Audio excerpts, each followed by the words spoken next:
Iki gitondo twakiye umunyamakuru mugenzi wacu Eric akaba akora ku mateleviziyo agiye atandukanye n'ibinyamakuru bica ku ma YouTube channels. Ngira ngo namwe mwatangiye rero twatangiranye kuri YouTube, mukane subscribe, like and comment, nibiba ngombwa mwandike munasharinga abandi, nibyo nibibari byiza. Ariko nkuko mwabyumvise rero ni Eric na wundi ikaze Eric.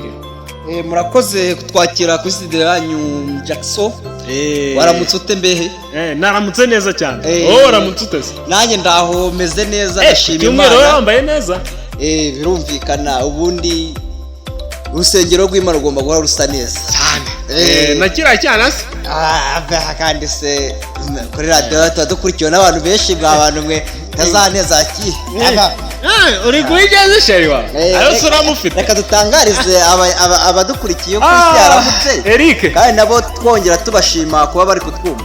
Okay, Eric, niwe muzingo w'amakuru uzindukanye muri iki gitondo? Muzingo w'amakuru naramukanye, makuru yo ni menshi, ariko reka twigarukire ku bihangayikishije isi. Turabona Iran yugarijwe n'intambara, hari intambara irimo ihanganye nayo ni Israeli. Birumvikana intambara yahinduye isura, ntabwo bimeze nk'uko byari bisanzwe. Hinduse numva nanjye muri iki gitondo numvaga ni Iran yari ahantu yakubise ibisasu. Ngira ngo ibyo nibyo twashakaga kukubaza kugira ngo n'abanyarwanda bari kutwumva n'abandi bari hanze bari kutwumva wumve ese intambara igeze he. Ndabizi urabikurikirana 5 kuri 5, ndayango mbamara impungenge abantu bari kutwumva, ibintu byose mugiye kubyumvira hano.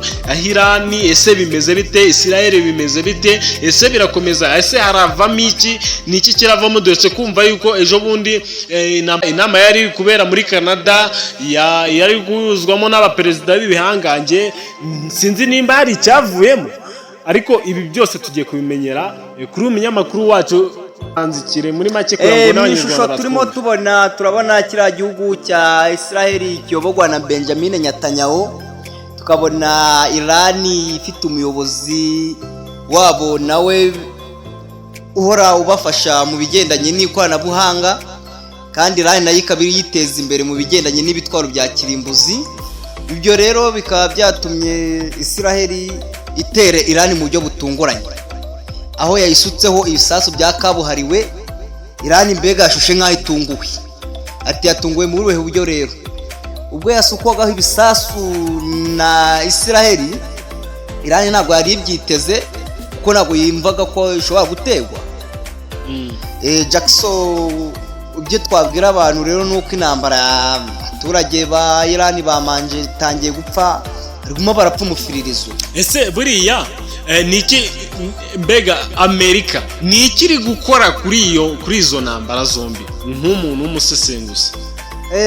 Tusanzwe tumenyeye neza ko buriya Jackson, sinzi niba waba ubizi, Amerika na Israel bafitanye umubano udasanzwe. Buriya ni ukuvuga ngo Amerika igomba gushyigikira Israel kuko buriya Israel ni umwana wabo uko bigaragara kose, kuko buriya Benjamin Netanyahu iyo arimo ashimira ibyagenze neza ku rugamba, usanga ashima Donald Trump. Kajya akamushima ati papa wagize neza, watwereye intwaro, ibintu biragenda neza, turimo turasenya Iran, turasenya biriya birindiro byabo byo gushaka kugira ngo biriya bitero ubona turimo tugaba bigamije gusenya ziriya nganda zabo zikora ibitwaro bya kirimbuzi, byo kandi ugasanga bibangamiye isi muri rusange. Nyakubahwa Eric, Iran ko twumva yuko Amerika ishyigikiye Israel, Iran ni ibihe bihugu byabishyigikiye ku buryo Iran yavuga ati turamutse turi kwataka Israel? Nubundi twumvishe yuko buri rimwe na rimwe usanga Iran yarekuye ibisasu ngo yafungura umuryango. Ibyo bintu ngira ngo wigeze kubyumva ngo yafungura umuryango? Reka nkufashe. Urabona hariya Iran ntabwo twavangira yonyine nayo mu ntambara, nubwo bwose Israel nubwo ishyigikiwe na Amerika ari igihugu kiri super power, urumva? Ariko twabona ko buriya nka Iran ifite abahusi bari mu nyanja hariya, ari amato y'abanyamerika barayarasa. Mu by'ukuri bari buyarase baraza kuyamenaho za misile. Buriya ikintu cyitwa ubukungu bugiye guhangayika, bugiye kumanuka rwose buzambe, kuko urabona buriya Irani ishyigikiwe Uburusiya, buriya nabwo buraza gufasha Irani. Intambara irashobora kuza, iraza guhindura isura uko birasa kose, iraza kototera. Twagira n'ibyago ukabona ibaye ya gatatu, ahubwo Imana idufashe bitaza kuba iya gatatu, kuko urabona Korea ya ruguru buriya ni umufatanyabikorwa wa Irani. Turabona Ubushinwa, urabona buriya NATO yose yerekeje kuri Israel. NATO biriya bihugu byose by'Uburayi, kandi buriya ni ukuvuga ngo hari n'undi muryango utarashatse kujya muri NATO ariwo BRICS nayo iraza guhita yerekeza kuri Irani. Hashobora kuza kuvamo akaga gakomeye cyane.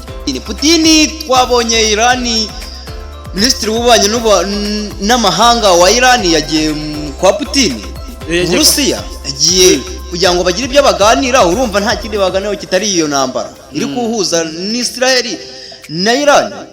Ubwo rero ni ukuvuga ngo Putin araza kubaha ibitwaro, kuko twabonye ko hari n'ibintu bigaragaza ko Putin yatagiye koza ibintu by'imbunda, ibintu by'ibisasa, ashobora kuha Irani ikirwanaho nayo, kuko hari igihe atakerura neza ko ari mu ntambara, ariko araza gufasha Irani, arayifasha rwose uko birasa kose. Ntabwo barayireka ngo ijyeho ihungabane. Buriya Irani nayo ni igihugu kinini gifite abaturage. Irani ifite abanyabwenge bazi tekinoloji. Ibyo byo kuvuga ngo barasheho rero na Irani nayo iri kurasa rwose. Israel nayo iri gusubizwa. Nese niki Amerika ejo bundi Donald Trump aheruka kujya mu nama nahoze nk'ubwa muri Canada, ihuriwemo n'abaperezida bagiye batandukanyemo Emmanuel Macron, Donald Trump, Netanyahu wa Israel. Ariko urabona n'uwa Irani. Noneho ibyavuzwe sibyo biri gukurikizwa, ntabwo ari byo bikurikizwa. Urabona uriya ni umutego w'Abanyamerika, buriya Donald Trump yari yavuze ko arabaretse kwivanga mu ntambara, akareka hakacaho ngakamanza akabimenyesha, hagacaho nk'ibyumweru 2. Uko kwari ukugira ngo Irani ititegura. None rero byagaragaye neza ko Donald Trump yateye Irani bitunguranye, yarashe kuntuza kungana zaba 3 zikora ibisasu bya kirimbuzi. Birumvikana intambara isi hindura isura, yahindutse nuko Irani nayo yahise irasa muri Qatar, muri birindiro byabo by'Abanyamerika yabirasheho. Urumva rero ntabwo Irani nawe iraza kubyihanganira gutyo, aho ifite Abanyamerika bo bafite ibirindiro byabo muri ibyo bihugu, Irani iraza kubarasa. Kandi buriya Amerika buriya nayo iba yijijisha, kuko nta nibwo ibiganiro biraza byakunda mu gihe Irani nayo bayisembuye. Buriya reka nayo ntabwo ari umwana, nayo igomba kwihorera, kuko ijambo yavuze igomba kurihagararaho. Irani nayo tujya tubona ko ifite ubushobozi bwo kuba yasubiza, nubwo kandi barashe kuri ziriya nganda zabo zakoraga, baracyafite izindi misile. Irani ifite izindi misile, kuko urabona iracyari kurasa hariya muri Israel. Amataje yabo bari kuyahananura. Gusa nubwo Abanyamerika nabo bazanye indege zifasha Israel za kabarayo zimeze nk'ubucurama, ziri kumena amataje yo muri Irani.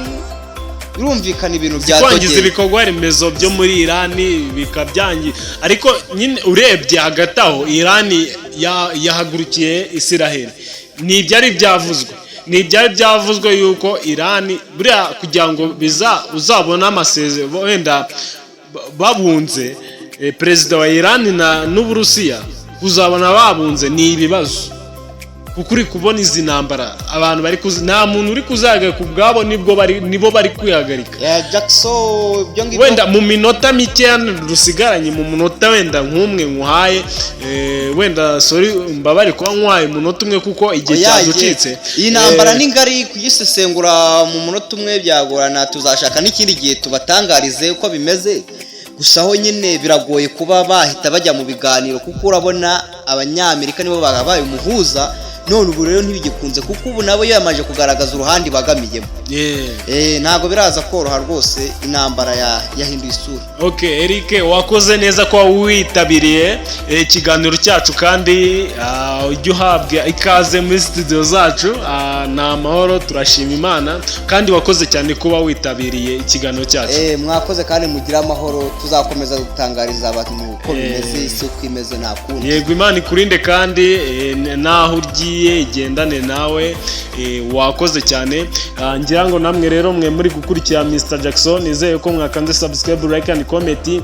Ndabashimira cyane, Imana ikomeze ibarinde n'abarwayi, Imana ibafashe. Muri isi tubayeho ni ibigeragezo, nabo bari guhura n'izo ntambara n'ibigeragezo tugenda duhura nabyo, ariko ibyo biba byaranditswe. Ubwo rero naho ubutaha, ciao. Njye nitwa Mr Jackson, niwe mwumvaga kuri mikoro, nari kumwe na Eric, umunyamakuru, umusesenguzi w'umunyamakuru mwiza. Ndabashimye cyane kandi mwese mwakomeje kudukurikira. Ciao.